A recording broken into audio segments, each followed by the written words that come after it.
We then looked at typical locations commonly used by social realist films.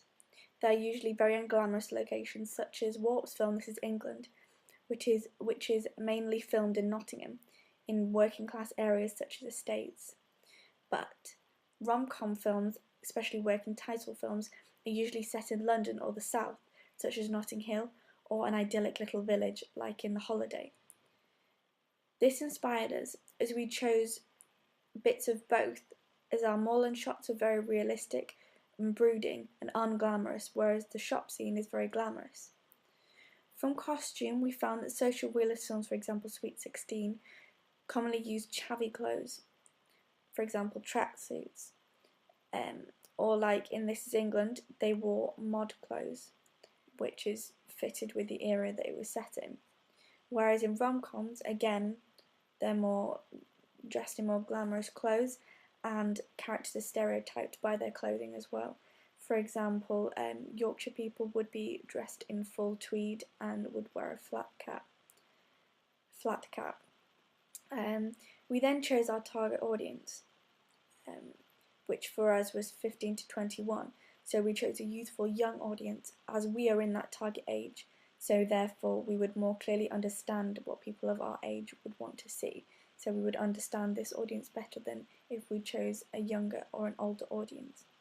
We then did some genre research and asked people to watch, in our primary audience to watch clips of films that had influenced our film and had the same genre as our film.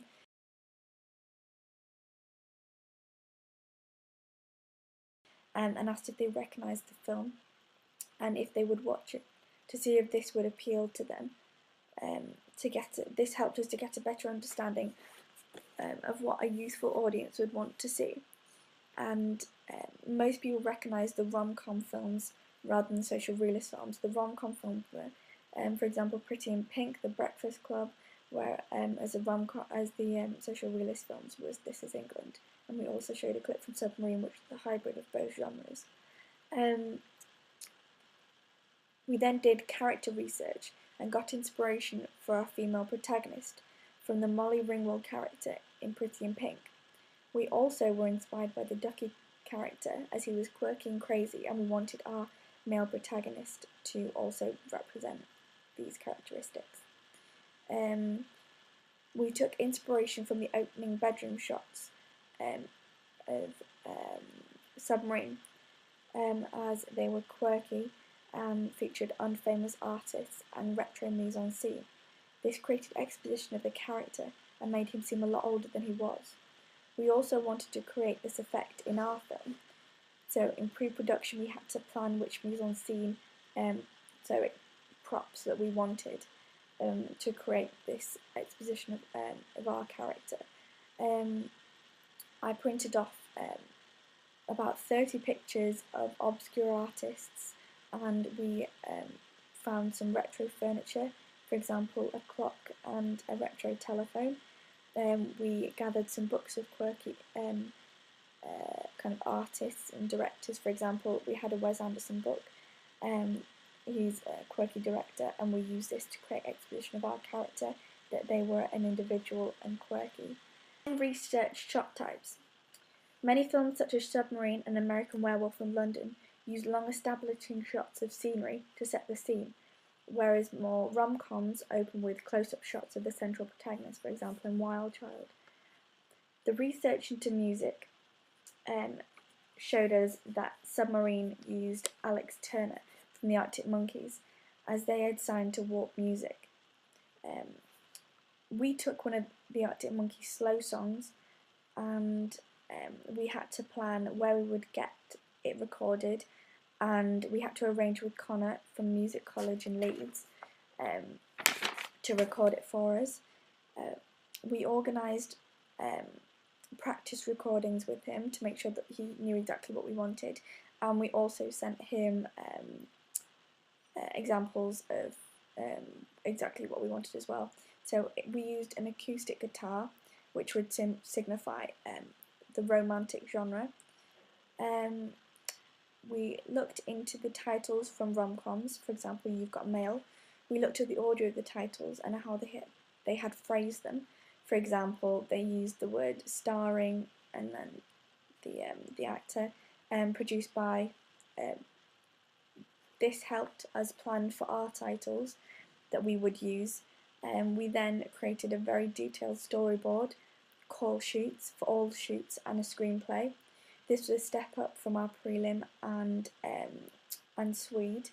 We also planned locations this time because we had more than one. In our prelim and Swede there was only a few locations. This time we had a lot more and they were further apart.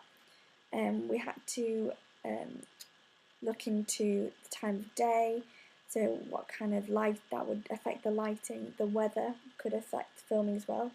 We had to make sure all the cast could make the certain day.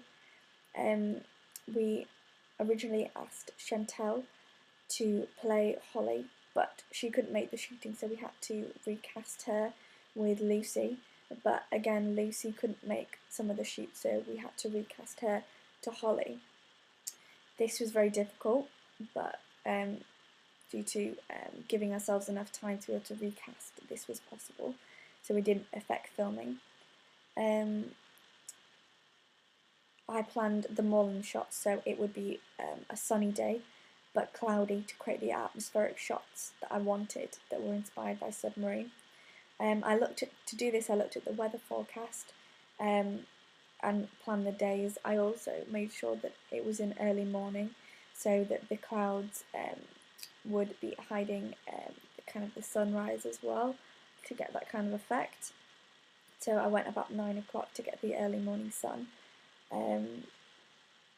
We started with enough time to reshoot if we needed to.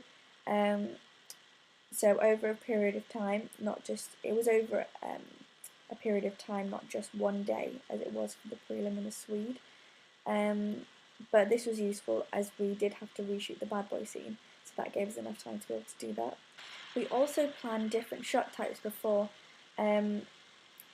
using the storyboards, so we had it all planned out. Before, in the prelim and the Swede, we just used random shot types, and this time we looked into what these different shot types and framing would signify to our audience. For example, a two-shot, which we used in the classroom scene, would signify a relationship, and in our classroom scene it signified a romantic relationship with these two. So that was a step up again. We planned our cast and costume in the classroom scene. We originally planned that people would bring their own uniform in, but this unfortunately didn't happen due to circumstances. But fortunately on the day we could buy some from school, so that didn't go to plan, but we figured it out and we worked around that.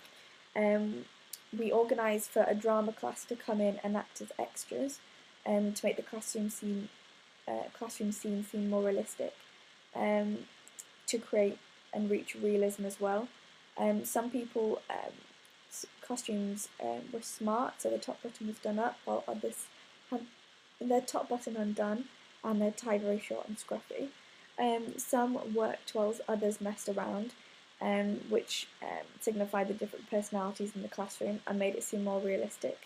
We then created our own idents, which signified kind of what our production companies were about. We needed to have a moving image and the title of our ident and a sound effect. If you look at my question 6, I'll explain that further. During production, all shots were done on a tripod, so they weren't shaky. They took longer, but they looked more professional. It was a step up from before, as in the preliminary test and the Swede. They were very shaky. This helped to reduce the editing process, so we didn't have to edit out any shaky shots, and created more professional feel to it. We created a production schedule which helped with the organisation, so everyone knew which days we were shooting and which scenes we were shooting, so we knew exactly what props needed to be brought. We did a lot of practice shots. For example, me and Ben went up to the moors to film some scenery shots, and we learned how we wanted to frame them. So I knew for when I did it on Denton Moor,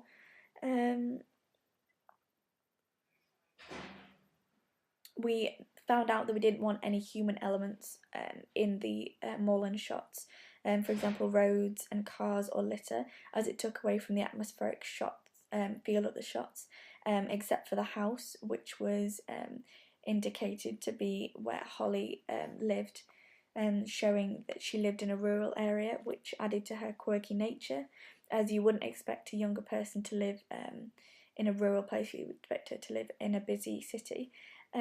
We used many locations, but none were needed to be changed, luckily, due to weather. We took multiple shot takes, so we had more shot variety to help for a more interesting film, and as backup if we had any shaky shots. We also had many different angles and shot types, again to make it more interesting, and we took some cutaway shots. For example, in the bedroom scene, I took some close-up shots of mise-en-scene to use cutaway shots. This linked to cinematography, as we played around with the focus on the camera to create a short and long depth of field of focus. For example, with the candle, I focused in on the candle. It made an atmospheric feel to it. We all had individual roles stated in the production schedule, which helped with time management so we could get filming done quicker and helped us to work well as a group. We also recorded ambient sound to add to the classroom scene to make it more realistic and to achieve realism. So if someone on camera looked like they were speaking, there would be sound to fit with that.